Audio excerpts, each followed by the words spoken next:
Hi friends, welcome to my channel. எல்லாரும் எப்படி இருக்கீங்க? நல்லா இருக்கீங்களா? இன்னைக்கு நம்ம வந்து ஃபெர்டிலிட்டியோட ஒரு 10 டிப்ஸ் தான் பார்க்க போகிறோம். ஸோ யாருக்கெல்லாம் வந்து இன்ஃபர்டிலிட்டி இந்த ப்ராப்ளம்லாம் இருக்கோ அவங்க வந்து இந்த வீடியோ வந்து ஃபுல்லாக பாருங்கள், ஸ்கிப் பண்ணாமல் பாருங்கள். நம்ம சேனலுக்கு ஃபஸ்ட் டைம் வந்திருக்கீங்க அப்படின்னா சப்ஸ்கிரைப் பண்ணி பெல் ஐக்கான் அழுத்தி வச்சுக்கோங்க. அப்போ தான் நான் போடுற யூஸ்ஃபுல்லான வீடியோ உங்களுக்கு வரும். ஓகே, ஃபஸ்ட்டு வந்து ஃபெர்டிலிட்டியில் வந்து ஒரு 10 டிப்ஸில் வந்து ஃபஸ்ட்டு முக்கியமாக எல்லாரும் பண்ணுற ஒரு பெரிய தப்பு அப்படின்னு பார்த்தீங்க அப்படின்னா, நம்ம வந்து என்னென்னா கரெக்டாக வந்து இந்த 14th to 15th டே அந்த ஓவலேஷன் டைமில் மட்டும்தான் வந்து இன்டர்கோர்ஸ் வச்சுக்கிறது. ஸோ அந்த டைமில் மட்டும் நீங்கள் செக்ஸ் வச்சுக்கிட்டீங்க அப்படின்னா உங்களுக்கு ஒரு இதே இருக்காது, ஹஸ்பண்ட் ஒய்ஃபுக்குள்ள ஒரு கம்யூனிகேஷன் இன்ட்ரெஸ்ட் அந்த மாதிரி எதுவுமே இருக்காது. ஸோ அதனால் நீங்கள் வந்து என்னென்னா ரெகுலராக இன்டர்கோர்ஸ் வச்சுக்கோங்க. அதாவது வந்து பீரியட்ஸ் டைமை தவிர்த்து மீது எல்லா நாளுமே நீங்கள் வந்து இன்டர்கோர்ஸ் இல்லை ஒரு நாள் விட்டு ஒரு நாள் அந்த மாதிரி இருந்தீங்க அப்படின்னா உங்களுக்கு நல்லாவே வந்து ஃபெர்டிலிட்டி சான்ஸ் வந்து அதிகமாக இருக்கும். ஸோ அதனால் வந்து நீங்கள் இந்த 14th டே 15th டே மட்டும் வந்து இன்டர்கோர்ஸ் இல்லாமல் நீங்கள் அந்த ஓவலேஷன் டைம் மட்டும் நீங்கள் ஃபிக்ஸ் பண்ணி இருக்கணும், அந்த டேட்டை பார்த்து அந்த மாதிரிலாம் இல்லாமல் நீங்கள் ரெகுலராக வந்து இருங்க, இல்லை ஒரு நாள் விட்டு ஒரு நாளுங்க. ஸோ இது வந்து மெயினாக எல்லாருமே வந்து பண்ணுற தப்பு. ஸோ ஓவலேஷன் பற்றி தெரியாமல் ஓவலேஷன் வந்து ரொம்ப வருஷமாக ட்ரை பண்ணிட்டு இருக்கீங்க அப்படின்னா நீங்கள் ஒரு டாக்டரை கன்சல்ட் பண்ணிட்டு அந்த டைமில் இருக்க சொல்கிறது அது வேற.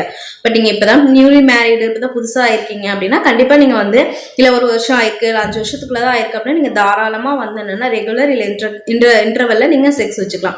ஸோ இது வந்து என்னென்னா ஃபஸ்ட்டு எல்லாருமே பண்ணுற தப்பு, அந்த ஓவலேஷன் டைமில் மட்டும் வச்சுக்கிறது, மீதி நாள் வந்து விட்டுறது. ஸோ அந்த மாதிரி இருக்காதீங்க. செகண்ட் பார்த்தீங்கன்னா நீங்கள் வந்து ரொம்ப எதிர்பார்த்துக்கிட்டே இருக்கக்கூடாது. ஸோ இந்த எனக்கு வந்து என்னென்னா பீரியட்ஸ்லாம் வந்து என்னென்னா முடிஞ்சிருச்சு, ஸோ இந்த டேயில் நான் இருந்தேன், ஸோ எனக்கு வந்து கன்ஃபார்ம் வந்து டபுள் கோட் வந்துடும் அப்படின்னு சொல்லிட்டு அந்த நெக்ஸ்ட் மந்த் பீரியட் வந்து டிலே ஆனாலே எல்லாரும் ஒரு எக்ஸ்பெக்டேஷன் வச்சுக்கிறோம். ஸோ இந்த மாதிரி உங்களுக்கு எக்ஸ்பெக்டேஷன் இருக்கும்போது என்ன ஆகும்னு பார்த்தீங்கன்னா உங்களுக்கு அது இன்கேஸ் வந்து நெகட்டிவாக வந்துருச்சு அப்படின்னா அதை ஏற்றுக்கக்கூடிய மைண்ட் வந்து உங்களுக்கு இருக்காது. ஸோ வந்து உங்களுக்கு வந்து ஸ்ட்ரெஸ் ஹார்மோன் வந்து அதிகமாகிட்டே போகும். உங்களுக்கு எதிர்பார்ப்பு அதை எக்ஸ்பெக்ட் பண்ணி மைண்ட் வந்து டிப்ரெஷன் ஆகும். ஸோ ஸ்ட்ரெஸ் லெவலில் வந்து ஸ்ட்ரெஸ் ஹார்மோன் அந்த கார்டிசல் லெவலில் அதிகமாகும். ஸோ அதுலேயே உங்களுக்கு வந்து இந்த இன்ஃபர்டிலிட்டி ஏற்படுறதுக்கு வாய்ப்பு இருக்குது. ஸோ அதனால் நீங்கள் அந்த எக்ஸ்பெக்டேஷனை வச்சுக்காதீங்க. ஏன்னா ஒரு பொண்ணுக்கு வந்து என்னன்னா அந்த கர்ப்பப்பையில் வந்து கரு தாங்கக்கூடிய கெப்பாசிட்டி, அதாவது யூட்ரஸ் ஸ்ட்ரென்த் இது எல்லாமே இருந்துச்சுன்னா நார்மலாகவே இந்த ப்ராசஸ் எல்லாமே நடக்கும். ஸோ கருவு தங்கறதுக்கு வந்து யூட்ரஸ்லாம் ரெடி ஆகி உங்களுக்கு வந்து அந்த ப்ராப்ளம் வந்து சால்வ் ஆகும். ஸோ அதனால நீங்கள் எக்ஸ்பெக்ட் பண்ணிட்டு அந்த மாதிரி ரொம்ப வந்து ஸ்ட்ரெஸ் ஆகிக்கக்கூடாது. ஸோ நார்மலாக நீங்கள் ஒரு கோ வித் ஃப்ளோவில் இருங்க. ஸோ நான் எப்படி நடக்குதோ அது தானாக நடக்கும் அப்படின்ற இதில் இருங்க. ரொம்ப எக்ஸ்பெக்ட் பண்ணி மற்றவங்க சொல்கிறாங்க, எனக்கு வந்து சொசைட்டி எல்லாம் சொல்கிறாங்க இல்லை ரிலேட்டிவ் எல்லாம் சொல்கிறாங்கன்னு சொல்லிட்டு ஒரி பண்ணிக்காம ஃப்ரீயாக வந்து ரிலாக்ஸாக இருங்க, கோ வித் ஃப்ளோவில் இருங்க. சரிங்களா? நெக்ஸ்ட் மூணாவது பார்த்தீங்க அப்படின்னா எல்லாருமே வந்து நம்ம ப்ரெக்னன்சிக்கு வந்து என்னன்னா ட்ரை பண்ணுறோம் அப்படின்னு சொல்கிறோம். ஸோ ட்ரை பண்ணுறீங்க அப்படின்றதே நம்ம வந்து முடியாது, அதனால முடிய வைக்கிறது அந்த மாதிரி மீனிங்கில் போயிடும். ஸோ ட்ரை பண்ணுறோன்னு சொல்லாமல் எல்லாருமே வந்து பிளான் பண்ணிட்டு இருக்கோம் அப்படின்னு சொல்லுங்க. ஏன்னா ஒரு பிளானிங்கிறது சக்ஸஸில் கொண்டு போய் முடியும். ஸோ அதனால எல்லாருமே வந்து என்னன்னா நீங்கள் வந்து என்னென்னா ட்ரை பண்ணிட்டுருக்கோம் அப்படின்னு சொல்லாமல் பிளான் பண்ணுறோம் அப்படின்னு சொல்லுங்கள். ஒரு கப்புலாக வந்து என்னென்னா சேர்ந்து முடிவு எடுக்கிறது தான் வந்து பிளானிங் அந்த மாதிரிலாம் சொல்லுவாங்க. ஸோ ட்ரை பண்ணுறீங்க அப்படின்றது என்னால் முடியுமோ முடியாதோ அந்த மாதிரிலாம் வரும். ஸோ ட்ரை பண்ணுறன்ற வார்த்தையை விட்டுருங்க. நம்மளால் முடியாத ஒன்றுமே இல்லை. சரிங்களா? ஸோ அதனால் ட்ரை பண்ணுறோம் அப்படின்றத விட்டுருங்க. அதுக்கப்புறம் ஃபோர்த் பாயிண்ட் பார்த்தீங்க அப்படின்னா நீங்கள் ஒரு இப்போ ப்ரெக்னன்சி கன்ஃபார்ம் நான் பிளான் பண்ண போகிறேன் அப்படின்னா ஒரு 3 மந்த்துக்கு முன்னாடியே நீங்கள் ஹஸ்பண்ட் ஒய்ஃப் 2 பேருமே வந்து ஒரு பிளான் பண்ணிக்கோங்க. என்னன்னா நீங்கள் வந்து என்னென்னா ஒரு ஹஸ்பண்டாக இருந்தீங்கன்னா ஆல்கஹால் ஸ்மோக்கிங் இந்த பழக்கம் இருந்துச்சுன்னா தவிர்த்துக்கணும், டோட்டலாக அவாய்ட் பண்ணிவிடுங்க. கொஞ்சம் கொஞ்சமாக அப்படியே நிப்பாட்டி முடிச்சிடுங்க. அதே மாதிரி ஒய்ஃப் நீங்கள் வந்து என்ன பண்ணணும்னா இந்த sugary items, bakery items, chips அந்த மாதிரி நிறைய வந்து ஜங்க்டு ஃபுட்டு இதெல்லாத்தையும் நீங்கள் தவிர்த்துக்கணும். ஸோ 2 பேருமே வந்து இந்த ஃபுட்டில் வந்து என்ன ரொம்ப டயட் கண்ட்ரோல் அந்த மாதிரிலாம் இருந்துக்கணும். நீங்கள் வந்து என்னதான் நீங்கள் வந்து என்னென்னா எடுத்தோன்னே ட்ரை பண்ணி இந்த மாதிரி ஆல்கஹால்லேருந்து ஸ்மோக்கிங்லேருந்து எல்லா பழக்கமும் இருந்து அதே மாதிரி ஒய்ஃபும் வந்து என்னென்னா இந்த மாதிரி sugary foods, bakery foods, drinks, cool drinks இதெல்லாமே நீங்கள் எடுத்துக்கிட்டாலுமே ஸோ கண்டிப்பாக வந்து டிலே ஆகிட்டே தான் இருக்கும். ஸோ வந்து நீங்கள் என்ன பண்ணணும்னா இதெல்லாம் வந்து 3 மந்த்துக்கு முன்னாடியே பிளான் பண்ணிக்கணும், இதெல்லாம் வந்து ஸ்டாப் பண்ணிடணும் அப்படின்னு சொல்லிட்டு. ஸோ ஒரு பிளான் பண்ணுறீங்க அப்படின்னா நீங்கள் 2 பேருமே சேர்ந்து ஒரு முடிவு எடுத்துருங்க. ஃபுட்டில் வந்து கண்டிப்பாக கண்ட்ரோல் இருக்கணும். அதே மாதிரி 5th பாயிண்ட் பார்த்தீங்க அப்படின்னா உங்கள் பாடிக்கு வந்து ஒர்க் அவுட் இருக்கணும். அதாவது ஒரு மூவ்மெண்ட் கொடுத்துட்டே இருக்கணும். நீங்கள் வந்து டெய்லி வந்து ஒரு வாக்கிங்கோ இல்லை யோகா எக்ஸசைஸ், நீங்கள் ஜிம்முக்கு போனாலும் சரி, உங்களுக்கு டைம் இருந்தால் கண்டிப்பாக ஜிம்முக்கு போங்க.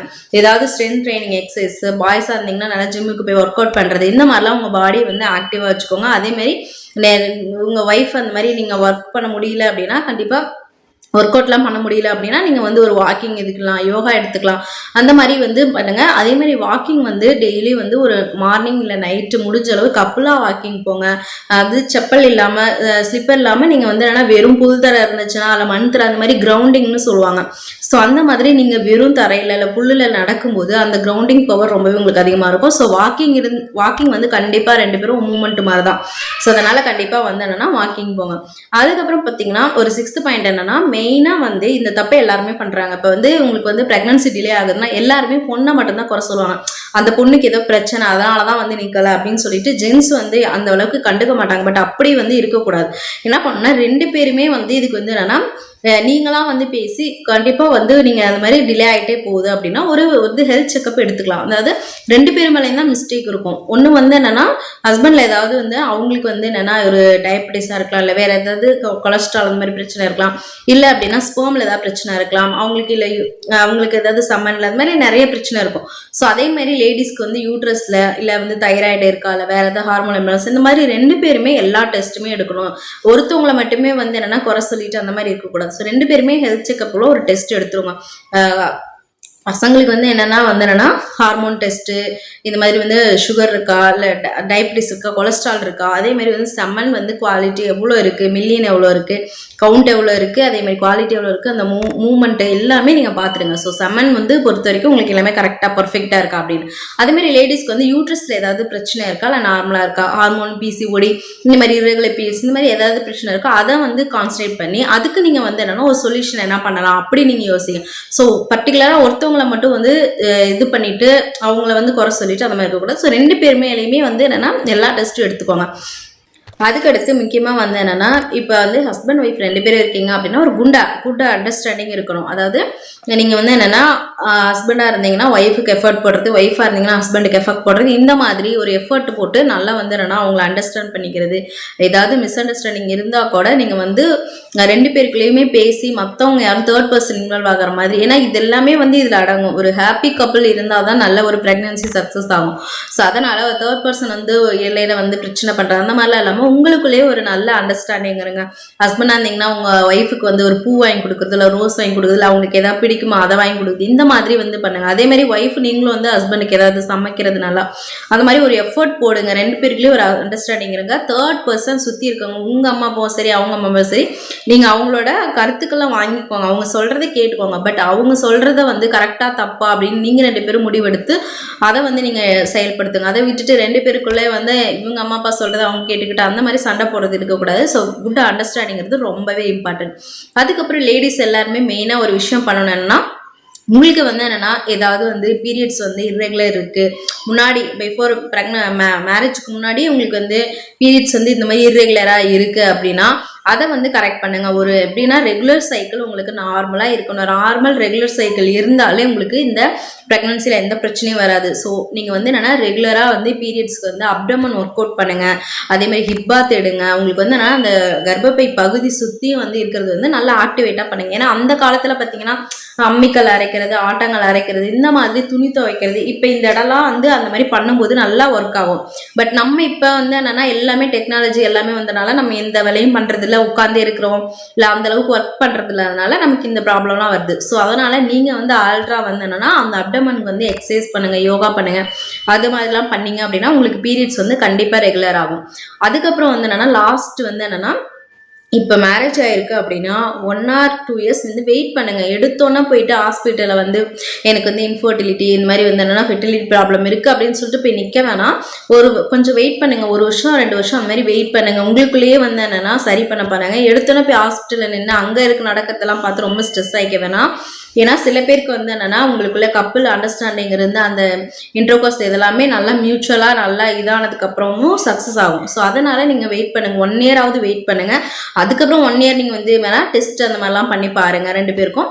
அதுக்கப்புறம் நீங்கள் ஹாஸ்பிட்டலில் போய் ஒரு செக்அப் எடுத்துக்கோங்க. அதுக்கு முன்னாடியே போயிட்டு அந்த ஃபெர்டிலிட்டி ப்ராப்ளத்துக்கு வந்து என்னென்னா நீங்கள் ஒரு சொல்யூஷன் பார்க்கணும் அப்படின்னு சொல்லிட்டு அதுக்கு ரஷ் ஆக வேணாம். ஏன்னா ஃப்ரீயா விடுங்க. நான் சொன்ன மாதிரி கோல் ஃப்ளோ தான். நீங்க எடுத்தோன்னா வந்து என்ன ரொம்ப ஸ்ட்ரெஸ் ஆகிட்டு கண்டிப்பா வீட்டில் இருக்காங்க ஹவுஸ் ஒய்ஃபா இருந்தீங்க அப்படின்னா அது வந்து ஸ்ட்ரெஸ் ஆக தான் செய்யும். அதுக்காக உங்களுக்கு என்னெல்லாம் பிடிக்குமோ அந்த அதில் ஏதாவது டிராயிங் பண்றது, இல்லை வீட்டில் ஏதாவது உங்களுக்கு வந்து ஒர்க் பண்றது, இந்த வேற ஏதாவது வந்து என்னன்னா பிஸ்னஸ் இந்த மாதிரி சம் ரிலேட்டடா நீங்க வந்து போயிடுங்க. இதை பத்தி ரொம்ப திங்க் பண்ணாதீங்க. ஏன்னா ஸ்ட்ரெஸ் வந்து 2 பேருக்குமே இந்த பிரெக்னன்சி வந்து ரொம்ப அஃபெக்ட் பண்ணும். ஸோ அதனால ஃபெர்டிலிட்டி ப்ராப்ளம் வரதுக்கு இதெல்லாமே ஒரு ரீசன் தான்.